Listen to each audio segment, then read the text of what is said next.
Hey guys, what's up? My name is Jesse, and today I want to show you how I use the application Handbrake to better make the use of my time when it comes to exporting and uploading YouTube videos. So if you are a creator yourself, you might know that sometimes it might take a long time to upload a file to YouTube. And the reason might be because it's too big or the file type that YouTube doesn't really like. But most of the time, this can be fixed before you upload it to YouTube. So what I'm going to show you is how to use Handbrake to keep this, to keep the same quality of your YouTube video, but then to lower the size of the file and to also make sure that it is the right file type. So I'll just quickly touch on that. First of all, you want to make sure that your video is in 24 frames per second or something close to that 23.976 I think it is, because that is the most cinematic, and you need to use that if you're making YouTube videos or any videos for that matter. Second of all, you need to make sure it's a H.264 or H.265 file format, a codec, and then you need to also make sure that it's an MP4. That's basically all it is. It's 24 frames per second, H.264 codec, and .mp4 file extension. Okay, so now that that's out of the way, I'm going to get into the computer, and what I'm going to do is I'm going to use my previous YouTube video, and this is the file that's exported from Premiere Pro.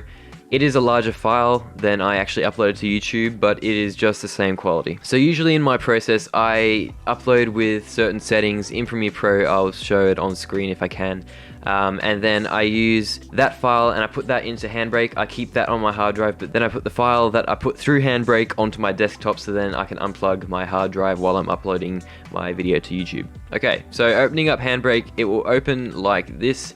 Then what you want to do is go into your files, choose the file, and drag it over, drop it into the app. Now by default, it will be on a different preset, and that's alright because I'm going to walk you through how I made my own presets to automatically be there, so then you can save the most amount of time, and then I also will show you how to make it save on your desktop automatically with the right file name.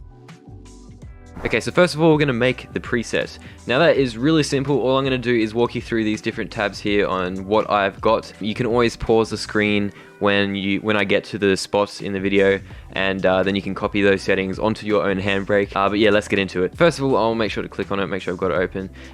When you doing this, you're not going to have this here, so just click on really anything you want. Just go to general and click for, I don't know, fast, 1080p, 30. I don't know, something like that. What we're going to do is go to dimensions and just keep it at 1080p. That's what this file was when I put it on there. Go to filters. That's what that looks like. I don't know if I changed anything there. I don't think I did. Now in video, I've got a H.264. You can put it at H.265 if you want to, but I'm just keeping it like that. People are starting to use that, I've heard. I honestly don't know what a codec is and what difference it makes, but I know that that is the best for YouTube at the moment. Now with the frame rate, you want to keep it same as source. But if you don't want to keep it the same as source, you want to put it on 24 or 23.976 because that is the best for YouTube, like I said earlier. But you should be exporting from Premiere Pro at 24 frames per second. So yeah, just keep that the same. Keep this on 18.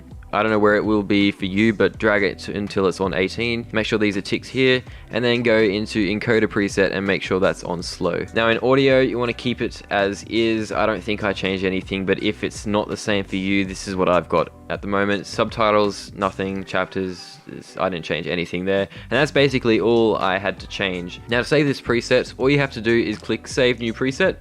Name your preset. You can add a description if you want to. I didn't. Then make sure that it's in custom presets, or you can add a new category. Then make sure the dimensions are always use source, because then if you exported a video from Premiere Pro in 4K, then it'll come out of Handbrake in 4K as well. It won't change it to 1080p. With these, you just keep them as is, and then you click add. I'll just click cancel because I don't need to add another one. Then once that's done, you'll just find it here in custom presets, and you can click on that. But when you open the app, if you want to save time and make sure that it's automatically on YouTube render, all you have to do is click on presets and then right click on your preset that you want to use as the default, and then click set default. And then that makes it so every time you open the app and drop a video in there, it's going to open up with that same preset. Okay, now moving on. Let's get to the file name and storage of where that's going to be stored, and just to make sure that it is as easy as possible and time saving as possible. So to change that, you go up to Tools, click on Preferences, and then go to Output Files. Then you make sure to choose wherever you want the file to be saved. I like to keep it on the desktop because then I don't have to worry about organizing it. My desktop for me is kind of like an inbox. That's where I organize things when I need to, or just keep them there for temporary use. For the file format, that's just what I've got. It just uses the same name than a -1. Just kind of helps me when I need to know which file is which. Okay, then you make sure to always use MP4. By default, I think it's on automatic, or always use M4V, whatever the heck that is, I don't know, but it seems to always be the other one. So make sure you always use MP4, and that's basically it. You can go back and they're automatically saved, so every time you drop a video in there, you'll have the storage to be set to the desktop. So that's all cool. When you click start encode, then it's just going to go ahead and encode it and then put it on the desktop. Every time you drop a new video in there, you're going to have the right preset and you're going to have the right file location storage thing set up.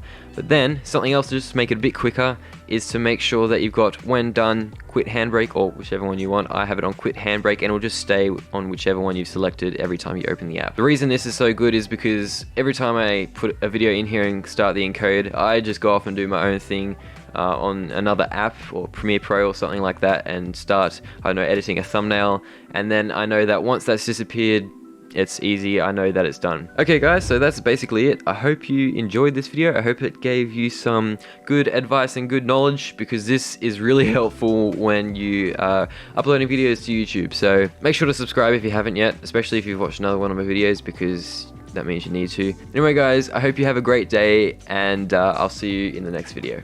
Enjoy.